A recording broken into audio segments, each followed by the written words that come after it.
Let's continue our topic perimeter and area. In last video we see some word problem based on a area. Today we see one more point from this topic, surface area. Okay, the surface area of any three-dimensional object is the sum of the areas of all its faces. Okay, तर area मध्ये आणि surface area मध्ये काय फरक आहे बघा. See this is a compose box. Okay, जर आपल्याला कंपोज बॉक्सच्या ह्या टॉप सरफेसचा जर आपल्याला एरिया फाइंड आउट करायचा असेल तर आपण काय करू. This is a rectangle in shape.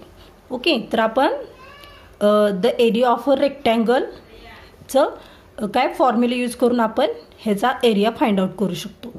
पण आता सरफेस एरिया म्हणजे काय बघा. This is a three dimensional. Okay, this compost is a three-dimensional. Okay, it means it have a how many faces? It have a 6 faces. बघा, this 1 2 3 4 5 and 6. Okay, जर आपल्याला याचं surface area find out करायचं असेल, okay, पूर्ण या three dimensional compost बॉक्सचा surface area find out करायचा असेल तर काय करावं लागेल आपल्याला.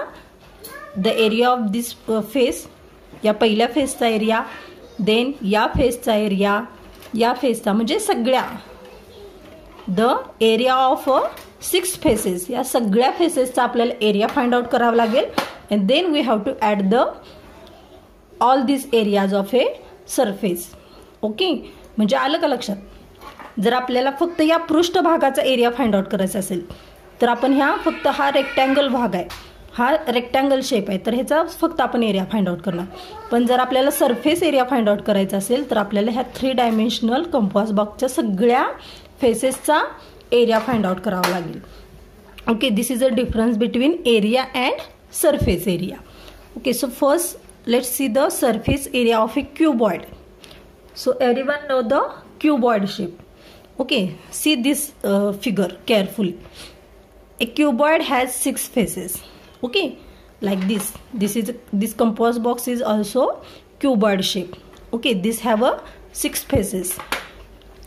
Each face is a rectangle. तर क्यूबॉइडचा प्रत्येक फेस कसा असतो, रेक्टँग्युलर असतो. ओके, अपोजिट म्हणजे सगळे जे ऑल 6 फेसेस आहेत ते कसे कुठल्या शेपमध्ये असतात, रेक्टँग्युलर शेपमध्ये असतात. Opposite faces have the same area. आणि क्यूबॉइड शेपचे अपोजिट फेसेस असतात ते सेम एरिया असतात. लाईक दिस. बघा, ह्या कंपोस्ट बॉक्सचा हा पहिला फेस आहे, ह्याच्या अपोजिट कुठला फेस असणार, हा. ओके, समोरासमोरील ह्याच्या अपोजिट हा खालचा फेस आहे. तर हे दोन्ही एरिया कसे आहेत, सेम आहेत. ओके, आता हा जो भाग आहे कंपोस्ट बॉक्सचा, याच्या अपोजिट कुठला असणार, हा, बरोबर समोरासमोरील. तर हा एरिया आणि हा एरिया सुद्धा काय असणार, सेम असणार. त्यानंतर राहिली कुठला, हा फेस राहिला, तर ह्या फेसच्या अपोजिट कुठला असणार, बरोबर हा फेस.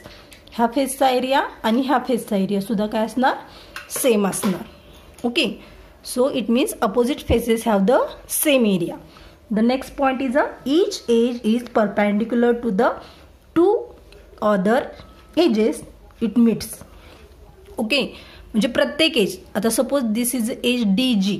ही जी DG ही एज आहे क्यूबॉइडची, ही परपेंडिक्युलर आहे कुठल्या, ह्या दोन एजेसना. बघा, GF ह्या एजला. ओके, आता ही एज आहे DG, ही GH ह्या एजला आणि GF या एजला काय आहे, परपेंडिक्युलर आहे. आलं लक्षात.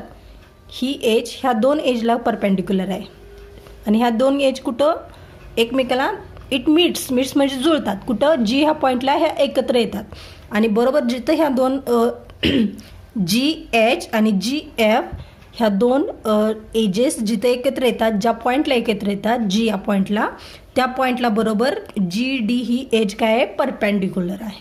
ओके, मग अशी प्रत्येक एज, आता ही DG ही एज नाही तर CH BE AE किंवा GF HE ह्या सगळ्या edges, all edges are perpendicular to another two edges which meet each other.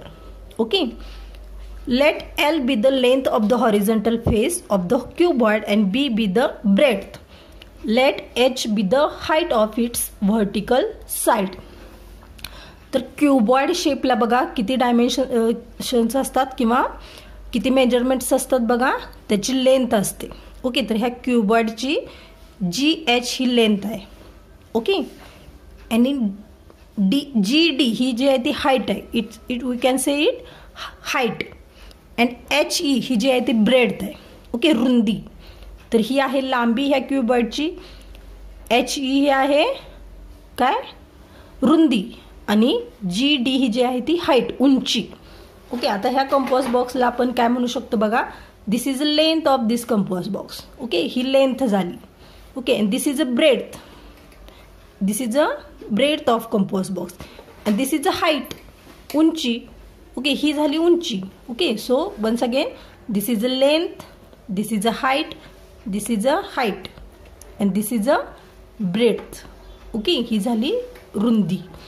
तर कुठल्याही क्यूबॉइडला किती मेजरमेंट्स असतात, the length, height and breadth. Okay, and we can denote this length by L letter, breadth by B letter and height by H letter. Okay. Now area of rectangle ABCD is equal to area of rectangle GHEF. Because how? Because the opposite faces have a same area. आत्ताच आपण बघितलं इथं opposite faces काय असतात, त्यांचे area same असतात. म्हणून the rectangle ABCD, this one ABCD, हा जो रेक्टँगल आहे, this one, याचा एरिया अँड अपोजिट फेस, ह्याचा अपोजिट फेस काय आहे, GFHE, हे काय आहे, अपोजिट फेस आहे. Okay, this one and this one are opposite faces. हे दोन फेसेसचा एरिया सेम असणार आहे.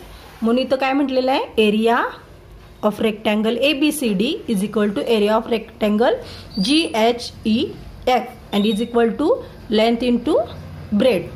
Okay, then area of rectangle ADGF is equal to area of rectangle BCHE. Okay, तर ह्याची लेंथ आणि breadth. Okay, the formula of area of rectangle is a breadth into length. मग ह्याची length काय आहे, L, आणि ब्रेड्थ काय आहे, B. ही ब्रेड्थ आहे. ओके, अँड L ही लेंथ आहे. मग ह्याचा आणि ह्याचा area we can find out L into B. Okay, now the area of ADGF, हा जो रेक्टँगल आहे त्याच्या अपोजिट बरोबर हा रेक्टँगल आहे. ठीक आहे, BCHE हा रेक्टँगल. ओके, ह्याच्या अपोजिट हा रेक्टँगल आहे. म्हणून ह्याचा area is equal to BCHE. So we can say area of rectangle ADGF is equal to area of rectangle BCHE is equal to B into H, because it have a H and B. Okay, जी रुंदी B इतकी आहे आणि उंची H इतकी आहे. म्हणजे आपण लांबी आणि रुंदी असं सुद्धा घेऊ शकतो, लांबी आणि रुंदी. So we can say area of rectangle ADGF is equal to area of rectangle BCHE is equal to B into H. Then area of rectangle CHGD is equal to area of rectangle ABEF is equal to L into H. Okay, CHGD. Okay, this one, हा rectangle. ठीक आहे, हा rectangle ह्याच्या opposite बरोबर हा पाठीमागचा rectangle असतो. कुठला, ABEF. ओके, ABEF हा rectangle and is equal to L into H. So total surface area of cuboid is equal to sum of area of all rectangles.